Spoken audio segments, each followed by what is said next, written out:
پھر اس کے بعد آپ ارشاد فرماتے سرکار کی بارگاہ میں عرض کر رہے ہیں اللہ نے آپ کے نور کو پاکیزہ صلبوں سے پاکیزہ رحموں میں منتقل کیا ہے. آپ کا نور پاکیزہ باپوں سے پاکیزہ ماؤں کی طرف آیا ہے.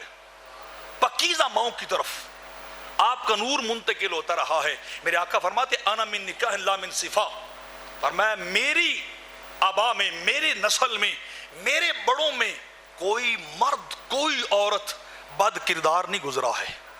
سب بھی پاکیزہ تھے، سب بھی بولیے پاکیزہ تھے. لوگ کہتے ہیں نبی کے والد اور والدہ کافر تھے، نعوذ باللہ. اللہ کہتا ہے میں نے، سرکار کہتے ہیں کہ میں نے کسی جو باپ اور کسی ماں کو آج تک جو میرے آبا میں گزرے ہیں بد کرداری کرتے جانا، میرا نور گیا ہی نہیں اس طرف.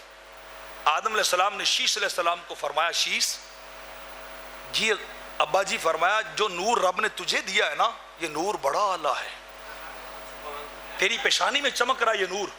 جی حضور. فرمایا اس کا خیال رکھنا، یہ پاکیزہ رحموں کی طرف جائے، یہ غلط کی طرف کو بھی یہی وصیت کر کے جانا کہ اس نور کی حفاظت کرتے رہیں، اس نور کی جب راکھی کرتے رہیں، کبھی غیر کی طرف غلط کی طرف نہ جائے.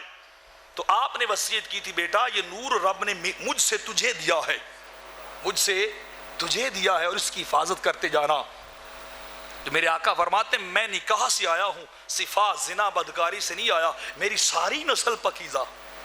تو ہے عین نور، تیرا سب گھرانہ نور کا، تیری نسل پاک میں ہے بچہ بچہ نور کا.